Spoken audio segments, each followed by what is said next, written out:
Of the Patriots Beat podcast here on the CLNS Media Patriots Network.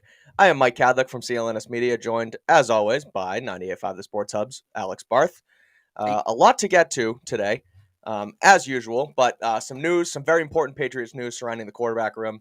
We'll hit on the injuries. We'll get into offensive and defense against the Bears on Monday night.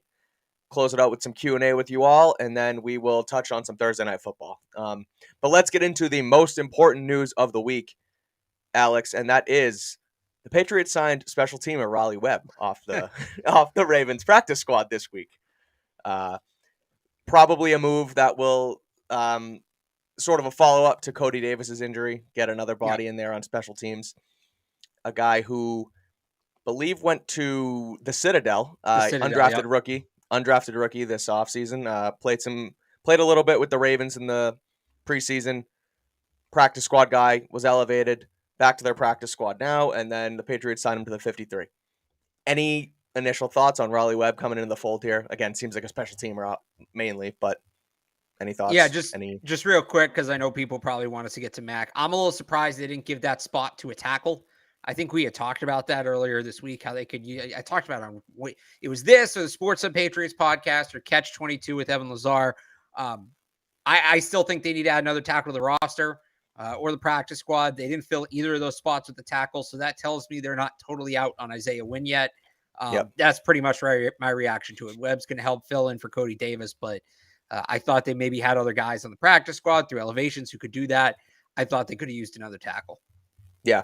Had to touch on it because we touch on everything here, but let's get to the real news of the day. Mac Jones, Patriots quarterback, according to ESPN's Mike Reese, is expected to be ready to play this week against the Chicago Bears on Monday night.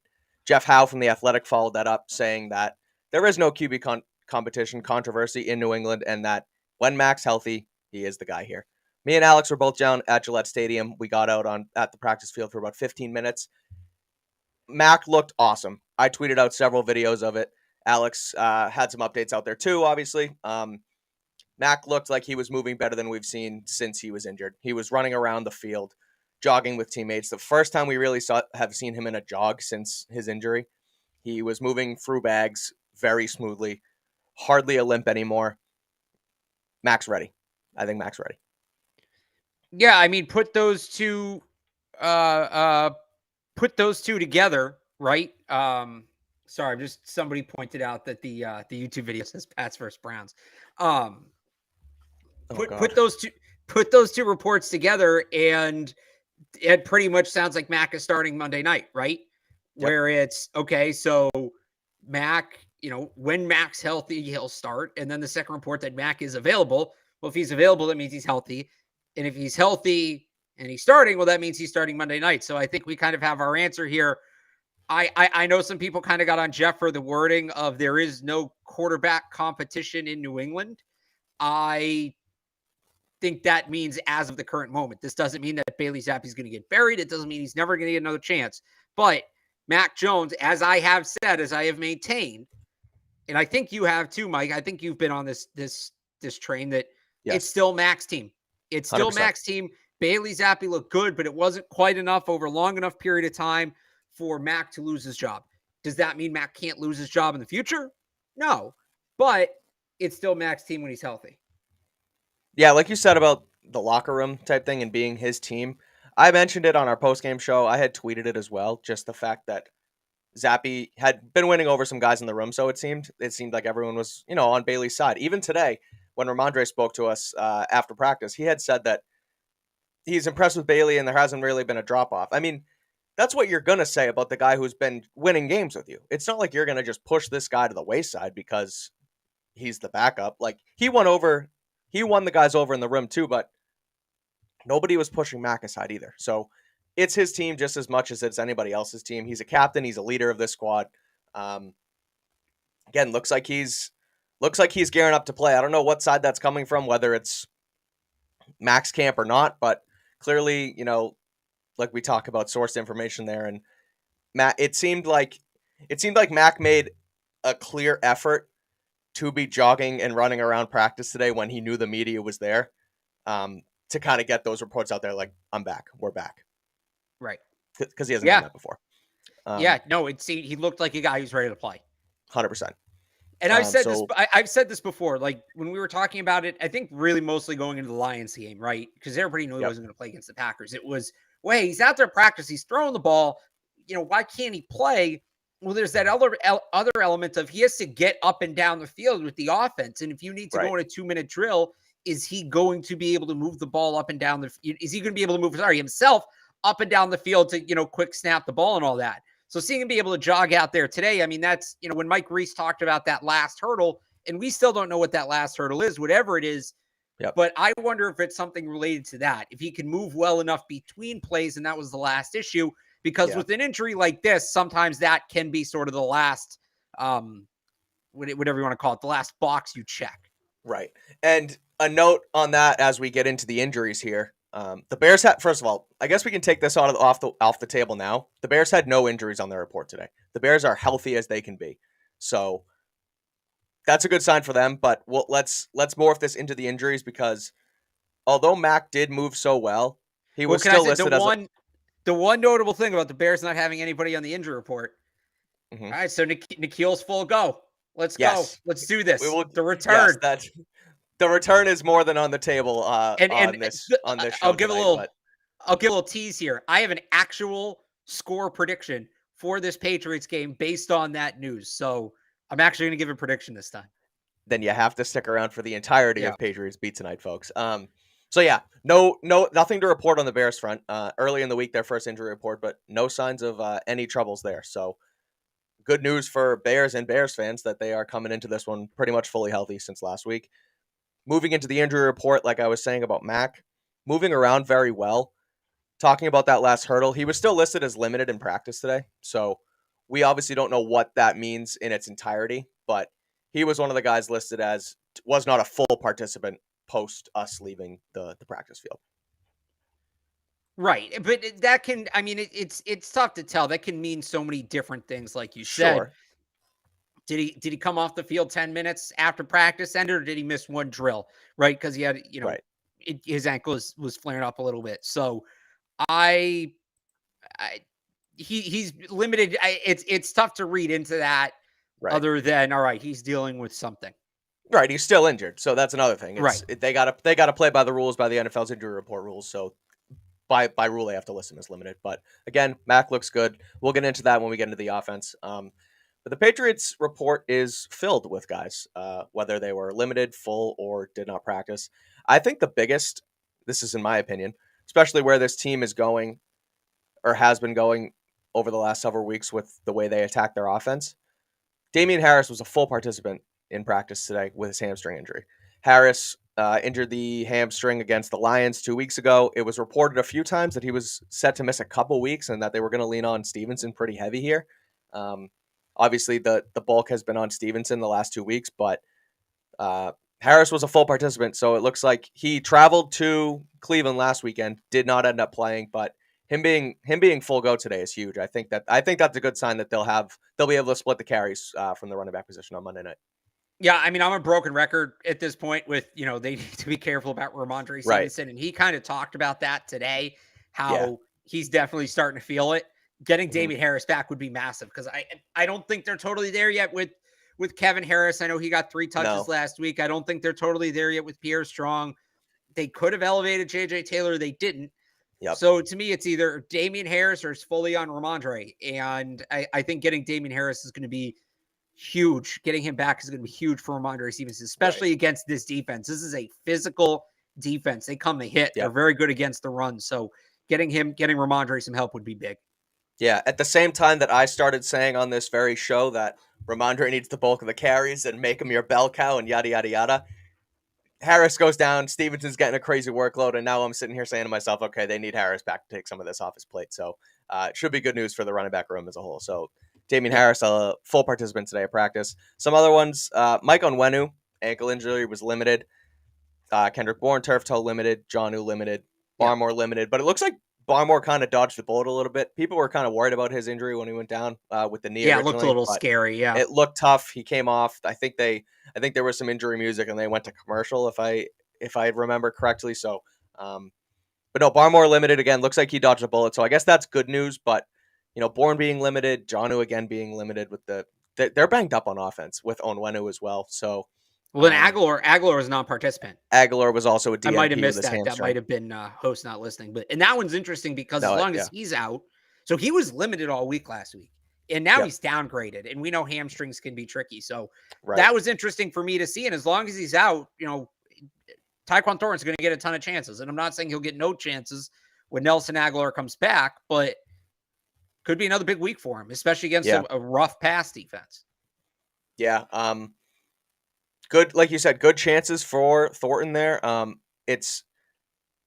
had just said that it's tough with the bang ups here on especially the receiver side, but if you can get Tyquan more reps, he's taken full advantage of them over the last 2 weeks. He was awesome last week too. So I guess you never want an injury is never good news. So do not take this out of context. But them being able to put Tyquan in under poor circumstances is ultimately good for his future, I guess. This is also why when everybody wanted to trade a wide receiver over the summer, this is why I was pushing back on it, because the depth was, Nelson Aguilar has a history of getting banged up. Devontae Parker has a history of getting banged up. Tyquan Thornton's a rookie. As good as he looked, you don't know.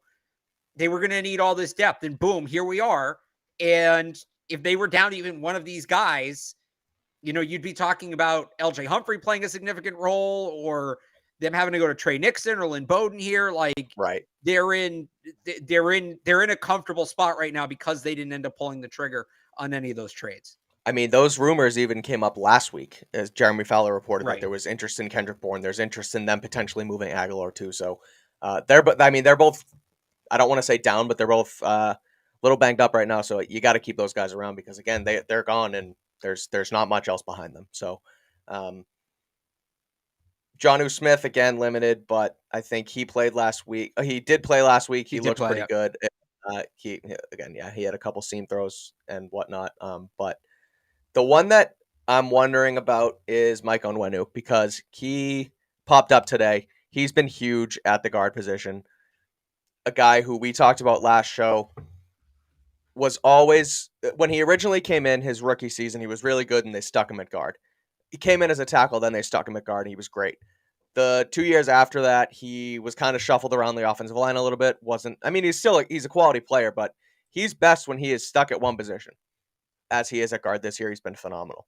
Do you make anything of the Onwenu injury? Because Isaiah Wynn was also questionable today, limited today with I believe I can't remember. I don't have it pulled up. I can't remember what it was either. But again, Wynn was limited too, so they're banged up on the offensive line too. So if they don't have Onwenu there, that's going to be a tough one for what they're going to want to do against the Bears.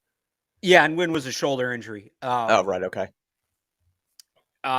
Onwenu's been their best offensive lineman, and he's kind of had to be at times because David Andrews is more often than not going left to help Cole Strange, and that's how it kind of goes with the rookie. He's obviously got Isaiah Wynn on his other side, and Wynn just got benched again. So he's been asked to do a ton, and he's held up incredibly well. The good news is he finished the game last week, so you think maybe it's just the course of going through the season and he'll be all right, but that's not a guy they can afford to lose. He's been tremendous, and he's kind of been, in some ways, the linchpin of that offensive line. I think it really is David Andrews, and it's always been, but Michael Onwenu has been a huge, huge, huge part of what they've done. Yep.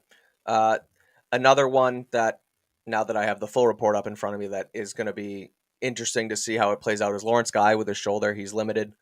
He was limited today. He didn't play the last 2 weeks.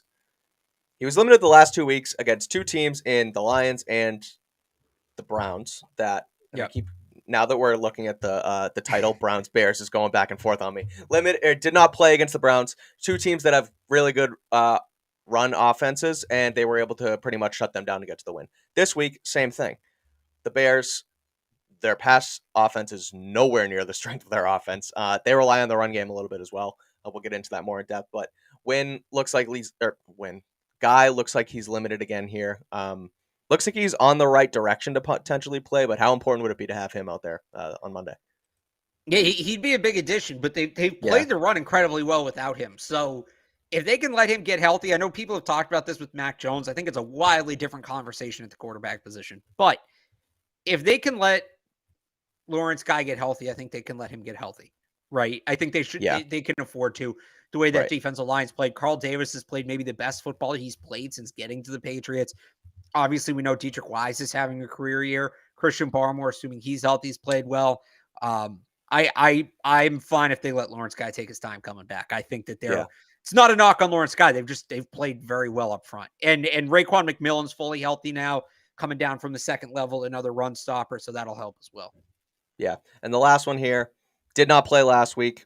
Josh Uche was back at practice today in a limited capacity, but again, another guy who looks like he's trending in the right direction because he missed last Friday, did not play on Sunday. Now he's back on the field, so hopefully they'll get him back out there. He was a hamstring as well. So a guy on the front seven guy that will ultimately just help them continue to be the dominant defense that they've been. So let's talk offense, right? Like we said, it looks like Mac's set to be back at the helm for the New England offense. They've played two secondary defenses, if you will. They're not great defenses in the NFL the last 2 weeks, and they were able to get 2 wins. Mac Jones comes back. The Bears haven't been great this year, but their defense is better. They continue to play better defenses week after week here in this stretch. Their defense has led up the third fewest passing yards in the NFL, but they've also led up the second most rushing yards behind the Seahawks. I think they're letting up like 4.8 yards per carry right now. So 2 guys to worry about on their defense as they scheme it up here. There's 2 guys, in my opinion, and it's Roquan Smith and Eddie Jackson. Roquan leads them in tackles. Eddie Jackson has 3 interceptions. He's good on the back end in both phases of the game. But initial thoughts kind of on this defense and how they can match up against them.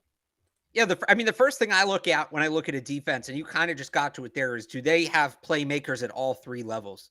Because that's where, if there's one playmaker, you can kind of isolate that guy at times, unless it's a boundary corner. You can sort of isolate that guy.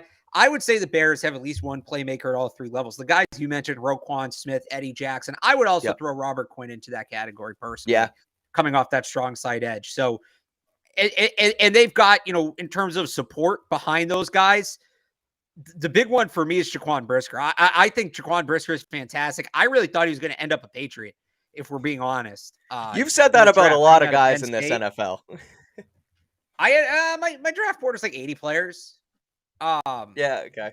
Brisker is one of those like big physical hybrid safeties, right? Really smart football player. So between him and Jackson on the back end, and if it is Mac, I think, a lot of people who don't want Mac to play have kind of leaned on those 5 interceptions in 3 games. I think when you actually go back and watch the interceptions instead of just dry humping the stat sheet, there's a lot more context and nuance to those plays, that it's not all on Mac.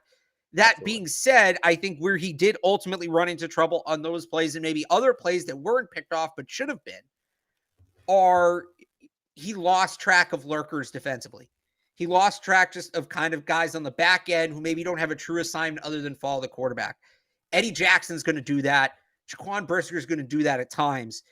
If Mac starts like we think he will, that's going to be the biggest thing for me, is him keeping track of those guys and not allowing those guys to get one over on him.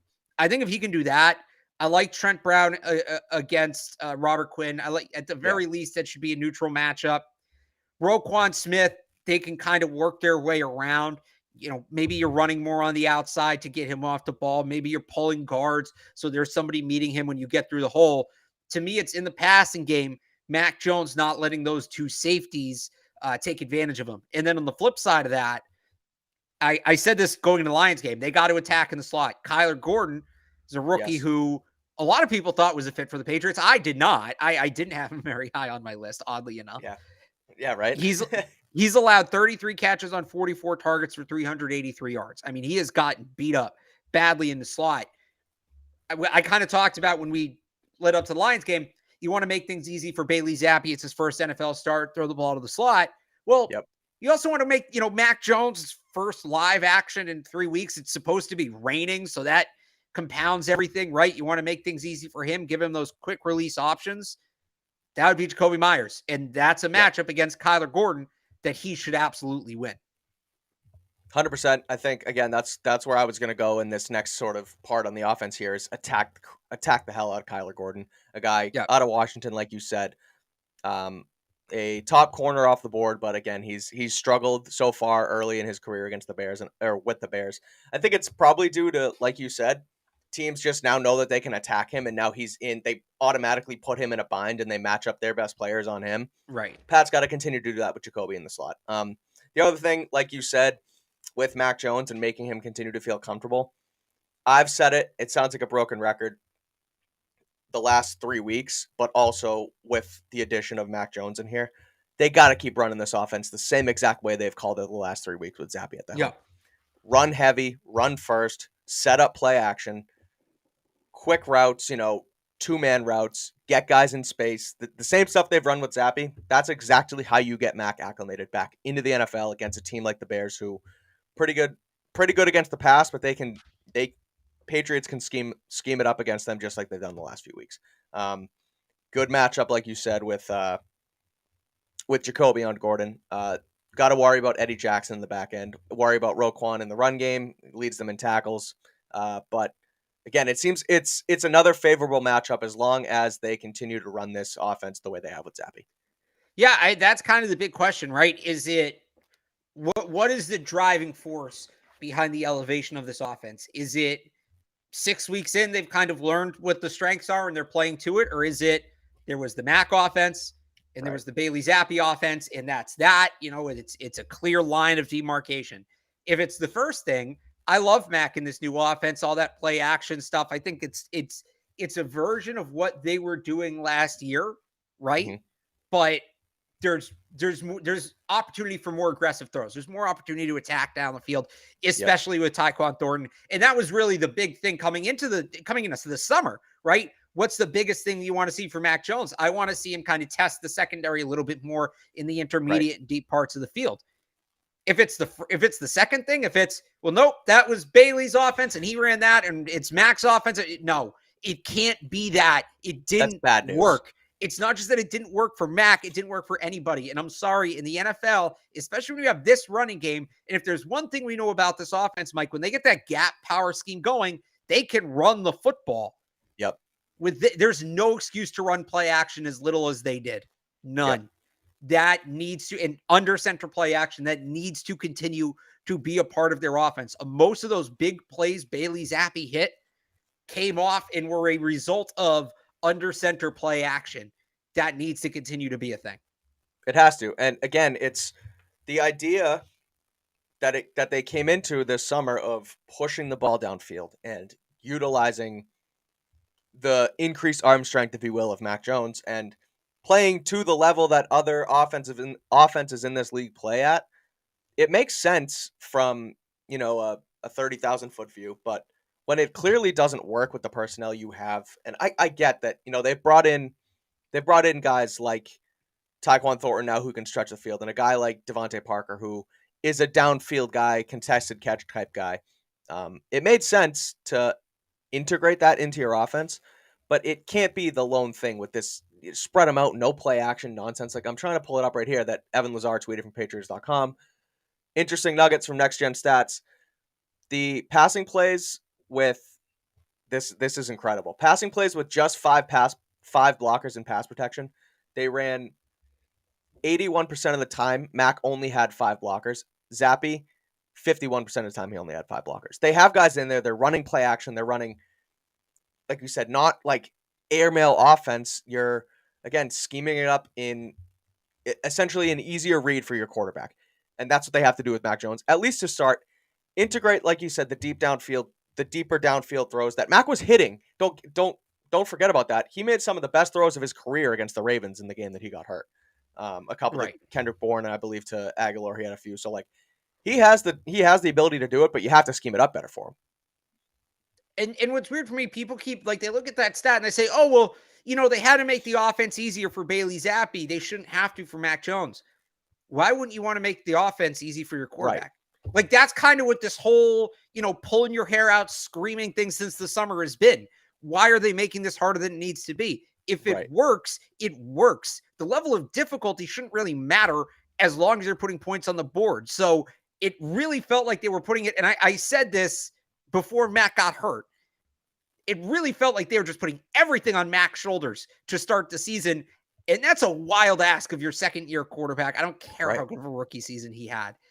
They didn't do that with Bailey Zappe really at all. there's got to be some sort of happy medium where, like, okay, it's not a total handcuff vanilla offense, but you're also basically not asking the kid to go out and win the game 1-on-11. Like, Right. It's in the middle ground. Feels like the offense they were running with Bailey Zappi with more deep route combinations ingrained into it. That's a little bit of an oversimplification, but that's I don't essentially think what it by is. much. Right. Right.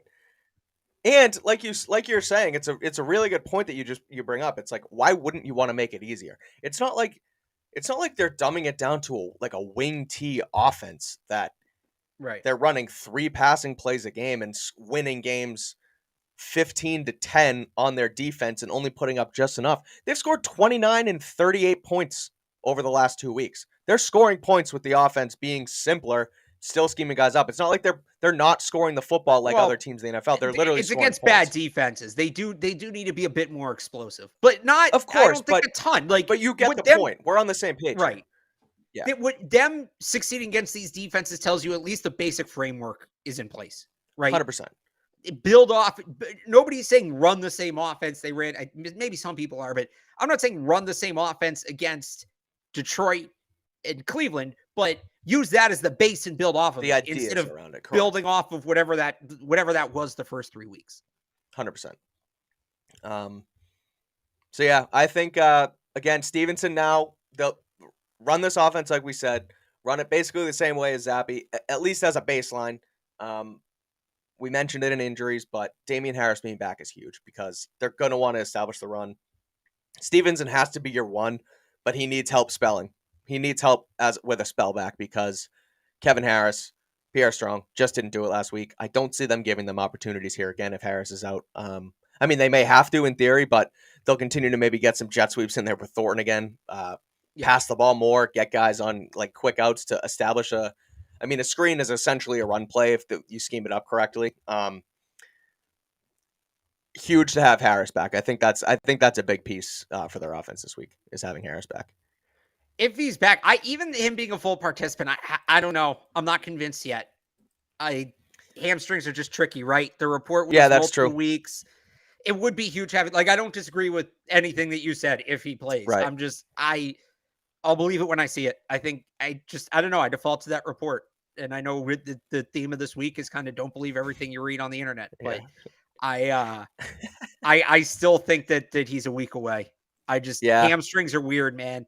Hamstrings are weird. It's going to be in the rain, right? Like, I don't know. Yeah, that's a fair point. Well, you just said it with Aguilar too. Aguilar's another hammy guy who was limited last week, doesn't play. You think he's getting more rest. He's getting more healthy on the right track. And then he's a DNP today. So, again, can be very tricky. But it'd be huge to have him on the offensive side of the ball. It's going to be big.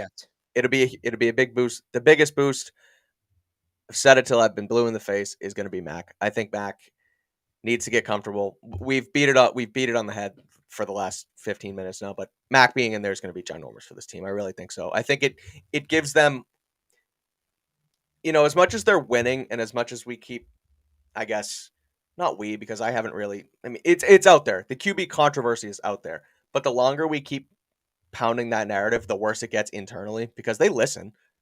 Don't get me wrong. They listen and they hear it. So get Mac back on board, get this team going in one direction, and they can compete because their defense is legit, which we'll get into right after this. Do you have anything more on the offense besides that? I think we hit no, I think we're good. But yeah, cool. So before we get into this dominant defense that the Patriots had, let's talk about LinkedIn, Alex, because LinkedIn is the exclusive sponsor of the Patriots Beat podcast on our own CLNS. And so these days, every new potential hire can feel like a high-stakes wager for your small business. You want to be 100% certain that you have access to the best qualified candidates available. And that's why you have to check out LinkedIn Jobs. LinkedIn Jobs helps you find the right people for your team faster and for free. We use LinkedIn Jobs here at CLNS Media to post our job openings, and it works like a charm. LinkedIn Jobs makes it super easy to post your openings. You then add your job and the purple hashtag hiring frame to your LinkedIn profile to spread the word that you're hiring. Simple tools like screening questions make it easy to focus on candidates with just the right skills and experience so you can quickly prioritize who you'd like to interview and hire. 2022 is coming to a close, so now's the perfect time to finish the year off right with a new team member. It's why small businesses rate LinkedIn Jobs #1 in delivering high-quality hires versus the leading competitors. LinkedIn Jobs helps you find the qualified candidates you want to talk to faster. Post your job for free at linkedin.com/beat. That's linkedin.com/beat to post your job for free. As always, terms and conditions apply. All right, let's get into this defense. This star-studded, dominant defense that we've seen for the last 2 weeks against two not-so-great offenses. The offense gets even worse this week with the Bears. This offense is pretty abysmal, especially from a passing standpoint. Justin Fields has less than 1,000 passing yards through 6 games. Josh Allen, who leads the league, has 1,000 more passing yards than Justin Fields. I was a Justin Fields guy coming into his draft. I think he's a skilled player. He has a pretty strong arm. He's obviously very dynamic in the way he plays, but the Bears sort of feel like the Jets right now, where they just can't get behind the developing a quarterback type thing that not most other teams, but a lot of different teams do. They feel like a team that struggles to develop quarterbacks right now, and he's just the latest culprit there. Their run game is a little bit better. They have a pretty solid run game. Khalil Herbert, I think, is 11th in the NFL right now in rushing yards. They also have David Montgomery, who has been out a couple weeks with an injury, but he's been back. They have 2 really good backs. They're going to try and pound the rock. Patriots need to stop it, and they've done that the last 2 weeks. Yeah, I just think it really all comes down to Fields, and Bill kind of talked about that this week. Like, he's doing what he can in the context of that offense to compete, and everything's sort of falling apart behind him. Even their great running game is a lot of him just kind of creating off. Like, they don't run a ton of designed runs for him, yet he still has a ton of rushing yards. Yeah, I'm going to give you some interesting numbers here, Mike, in terms of where the Bears' offensive line is at, because it really all starts with the offensive line. The Bears are the most pressured team in the National Football League this year. Justin Fields has been pressured on 31.2% of his dropbacks. He has been sacked 23 times, which is tied with Carson Wentz for the most sacked quarterback in football. So, most pressures, most sacks. You want to know how often the Bears have been blitzed this year? Let's hear it. Dead last. They've seen 39 blitzes in 6 games. So you know what that tells me about this game? If you're the Patriots, because the one thing the Bears do lead the league in is explosive plays, because they do have a guy in Darnell Mooney who can do a lot after he catches the football. And the running backs can as well. Right. And where that doesn't come from them like designing things and like these great. No, it's a play absolutely breaks down. Justin Fields extends it for 4, 5, 6 seconds. Corner falls off the receiver. Boom, down the field. So what this game is to me is you don't need to blitz to turn up the pressure on Justin Fields. You really shouldn't. Right. 4 guys on the line of scrimmage. Don't over pursue, contain Justin Fields. Don't let him run around, and then just drop everybody you can back into coverage and make sure guys aren't running free if he extends the play. To me, it might be that simple. Just a disciplined game from the defensive line should get it done. That's how much of a mess this offense is.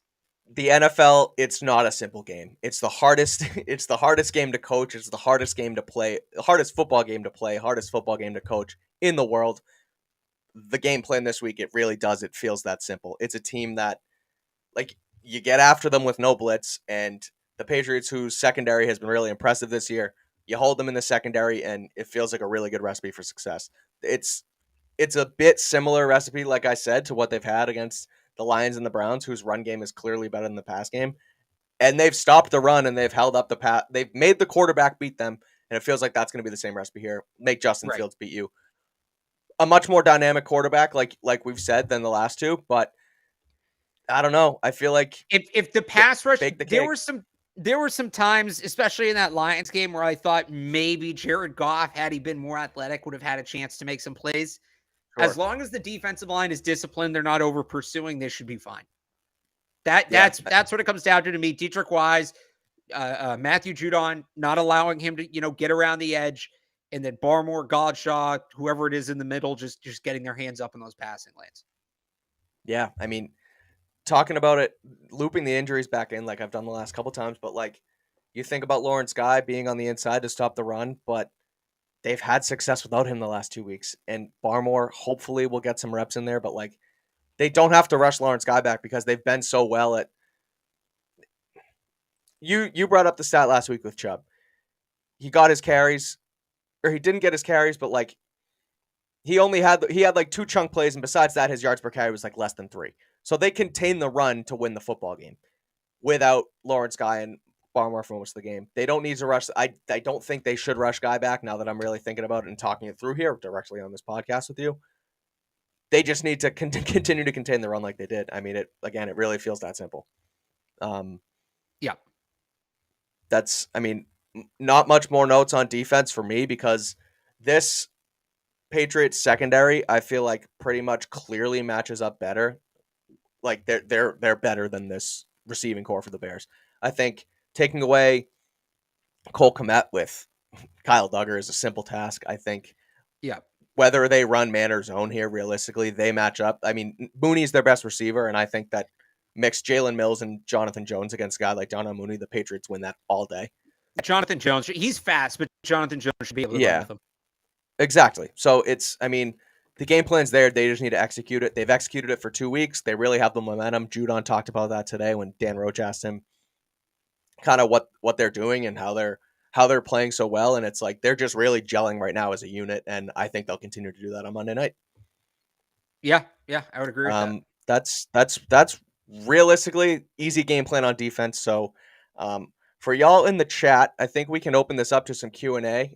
We have a bit of time. We got through that one O&D pretty quick here with Mac Jones and the clear win I think the Patriots have on the defensive side of the ball here. So we'll see if we can get some questions in the chat, and we'll start to answer some of those before we wrap this thing up with some Thursday Night Football talk. Yep. So just, I guess, throw your questions in the chat. Yeah, drop them in, guys. Somebody asked any earlier in the show that we can kind of get started with here.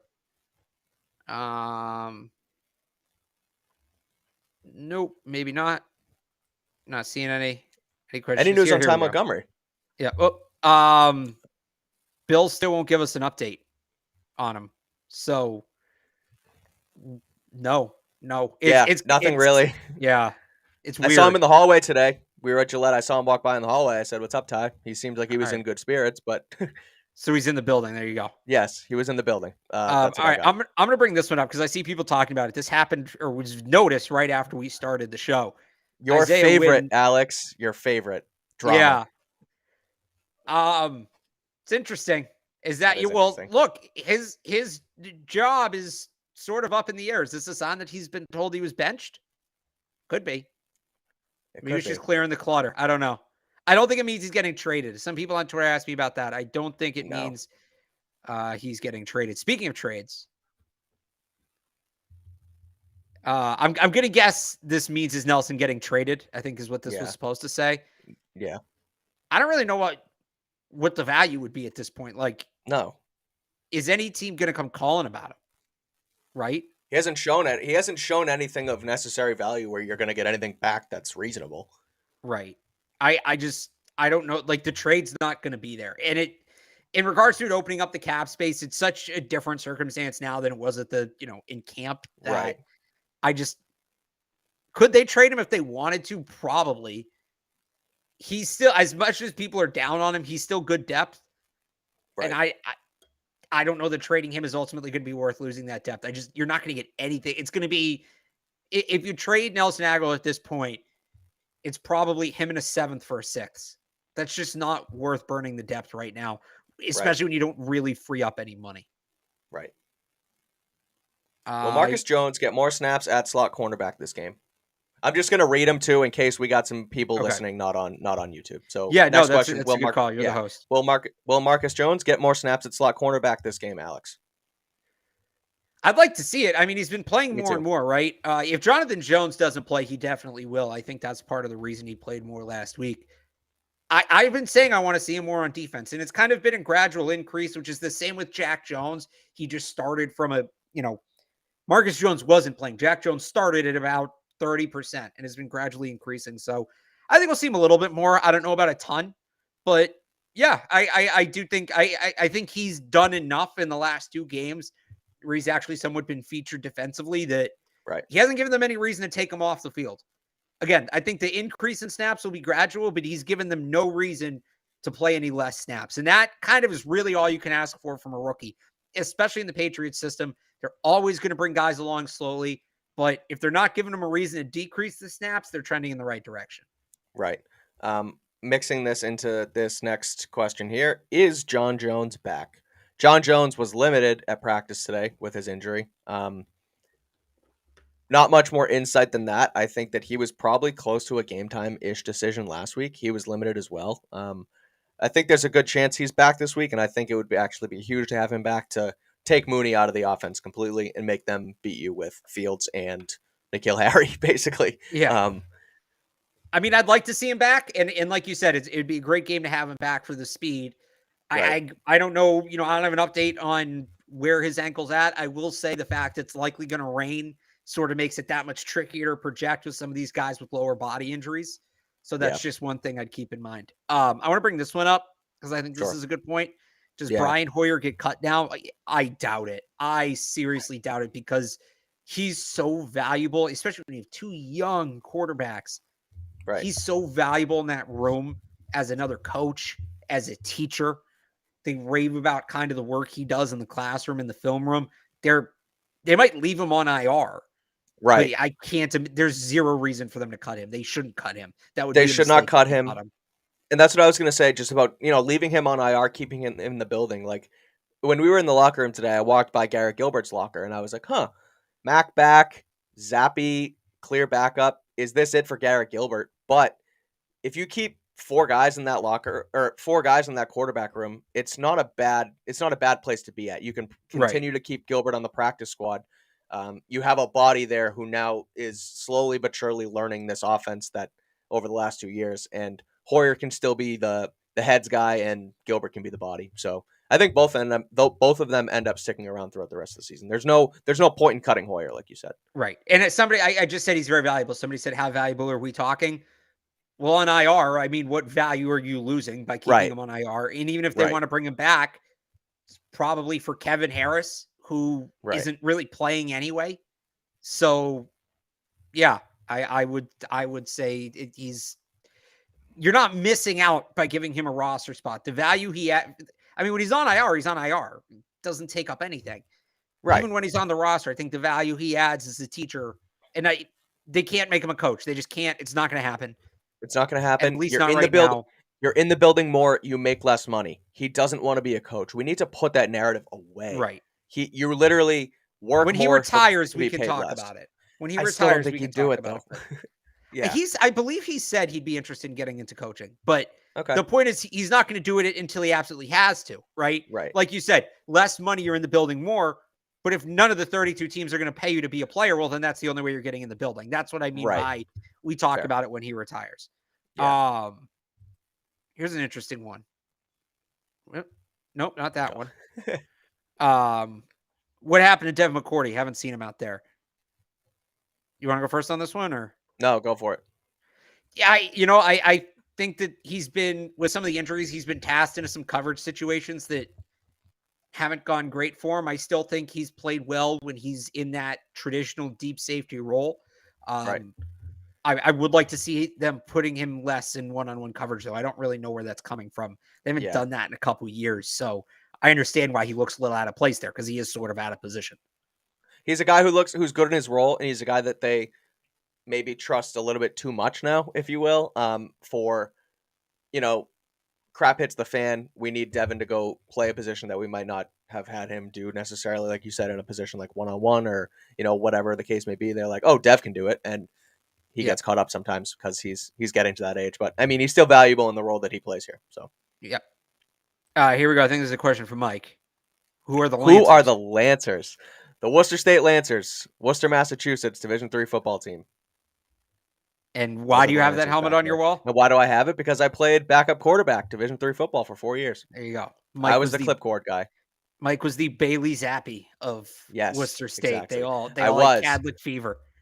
Kadlick fever when Kadlick when Kadlick came in to start a game, they would win. It's like, why isn't this kid playing? No, I'm kidding. But those are the Lancers, Worcester State. This is a good question. This is probably a deeper conversation than just real quick. What are the expectations for Mac in the new Zappy style offense? I think to be sort of, the guy he was last year, but more explosive, right? Mm-hmm. I think that's kind of what you're looking for, is for him to take advantage of what he did last year, but maybe mix in some more chances down the field. The expectation should be high because it's an offense. I was just going to say the expectations are high. The thing about, to put it bluntly, the offense at the beginning of the year and why I hated it and why I think a lot of people didn't like it, and this is from camp to Matt getting hurt, it didn't play to his skill set. It didn't. Right.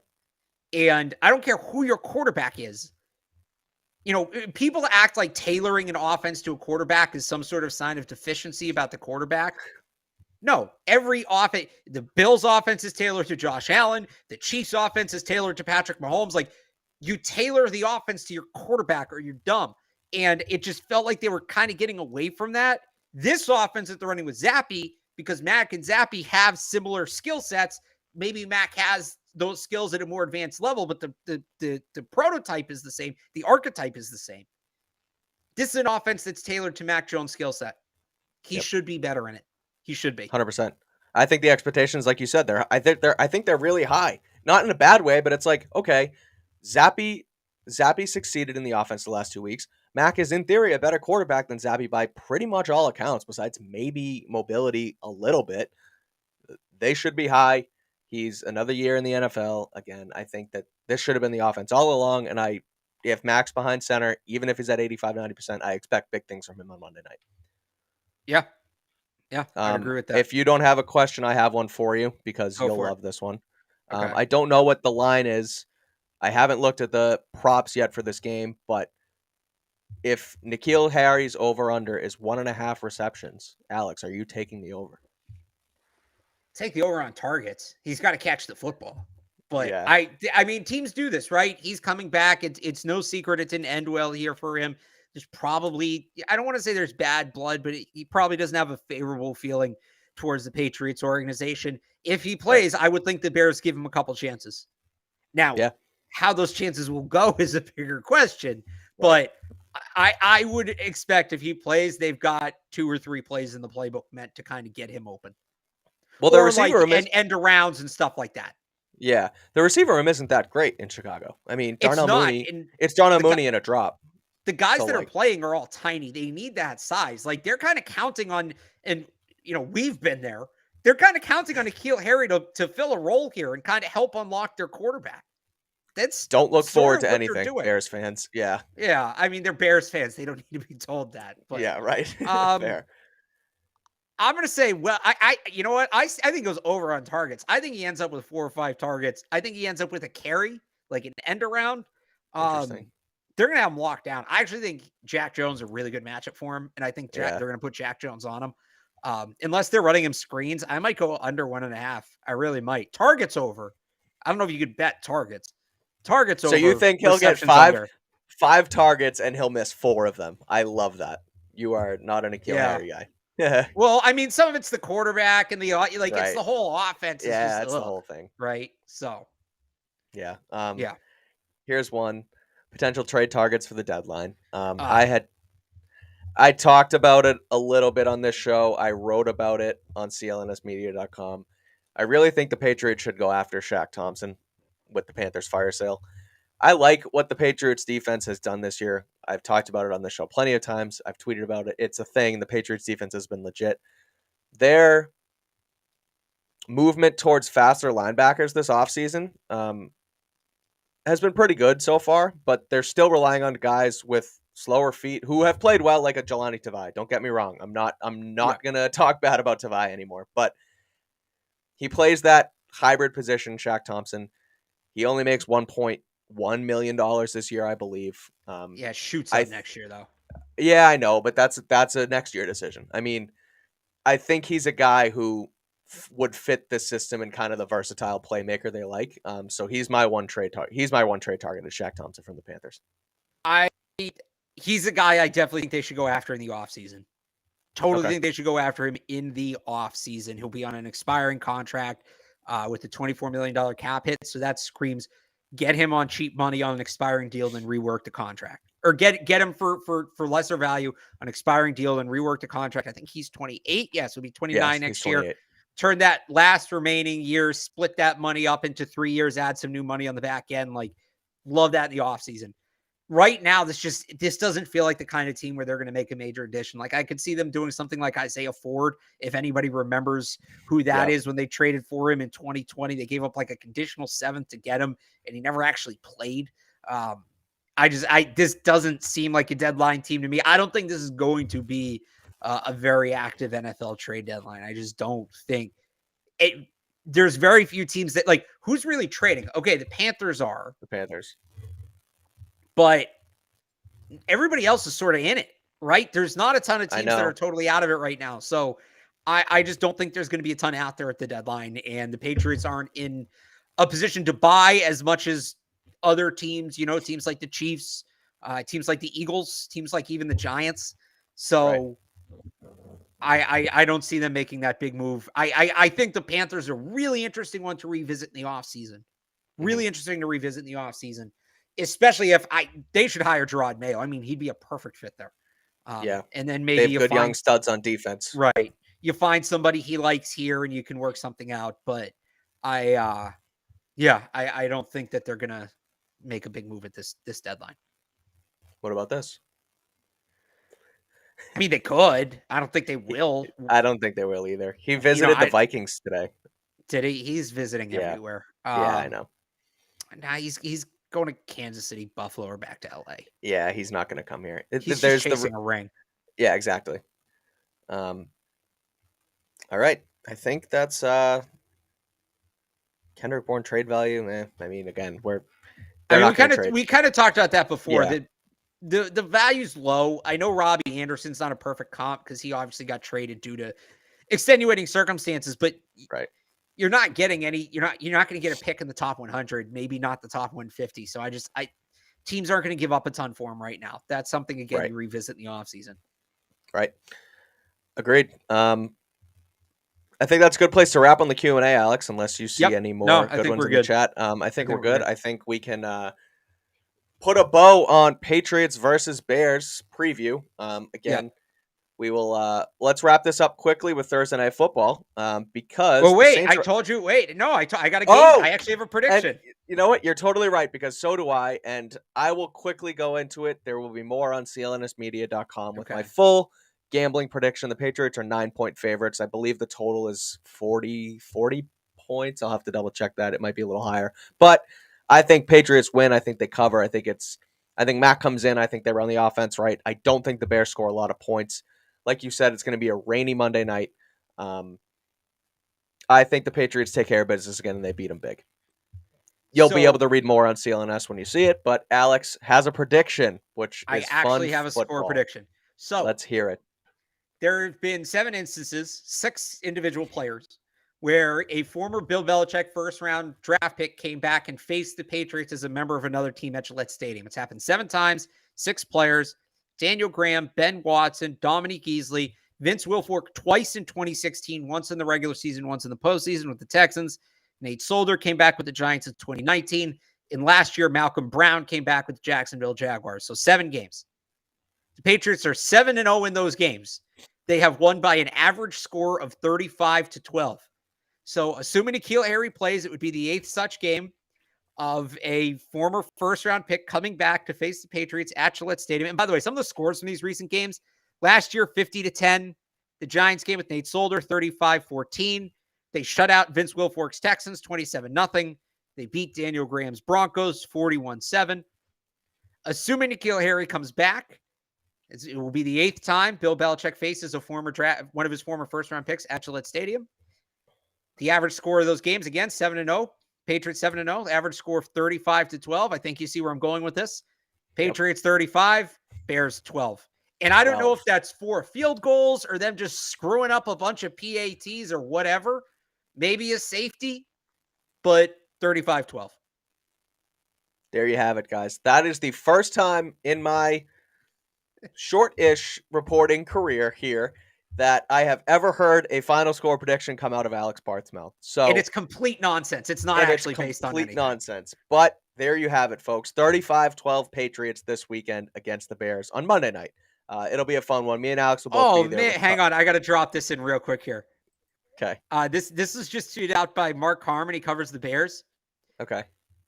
Bears defensive lineman Justin Jones plans on checking the balls Monday night. He heard that Deflategate might still be going on.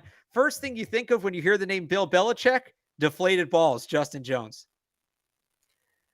I don't even want to start with Deflategate anymore because you know what? No, we'll just talk about the Robert Kraft report this week where Robert Kraft loves Roger Goodell. They are boys. They love running the NFL together. They're anti-Jerry Jones. I can't even do Deflate anymore. Nonsense in what it was, and there's no animosity anymore with this organization and Roger Goodell. It's just gone with Brady. Speak for yourself. Speak for yourself. So Robert Kraft isn't on your side. I mean, let's get into fandom. Robert Kraft's a businessman. Robert Kraft's a businessman. Robert Kraft's doing what's best for the business. But he also wants to win football games. He said it himself last year that we haven't won a playoff game in 3 years. Getting rid of Roger Goodell doesn't help them win playoff games. Yeah, but he almost screwed him out of a Super Bowl. That's money. That's money in your team's pocket, Alex. And now he's just buddy with him again. He was always buddy. But the feud was never Kraft and Goodell. Like, I think that's the misunderstanding. The feud was never Kraft and Goodell. They were always on good terms. It was Brady Kraft has and to take his side. Come on. Whenever anybody sides against Jerry Jones, I generally believe they're on the right side of things. So no, I agree with that. And again, ultimately, I think I'm not going to say it. Never mind. I think Goodell has done an okay job as commissioner. There's been plenty of things that have gone awry, so I'm not going to put all my eggs in one basket. But yeah, I agree. Like you said, when you're against Jerry Jones, you're probably on the right side of things. So. But yeah, that's who was it who said that about Deflategate? Some Bears defensive lineman, Justin Jones. Oh. That talking junk against the Patriots doesn't tend to do too well for opposing players. So that's I guess that's an interesting note. But let's get into Thursday Night Football, Alex, because we'll give picks and then we'll let you all go. But Saints at Cardinals tonight in Arizona. Cardinals are 2.5-point favorites. The total is 44.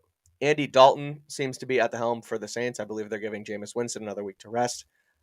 Another interesting primetime matchup here on Thursday night. Both the Saints and the Cardinals are, I would say, underachieving this year so far. I feel like both teams sort of had decent expectations to maybe both compete for at least playoff spots here. And in the back end, 7 seed type teams, but they're both 2-4, and they're just, I think Cliff Kingsbury's the favorite to be the first coach fired. So where do you see this game going ultimately, Alex? I think it's the Cardinals game here. I think the Cardinals take it, but what say you?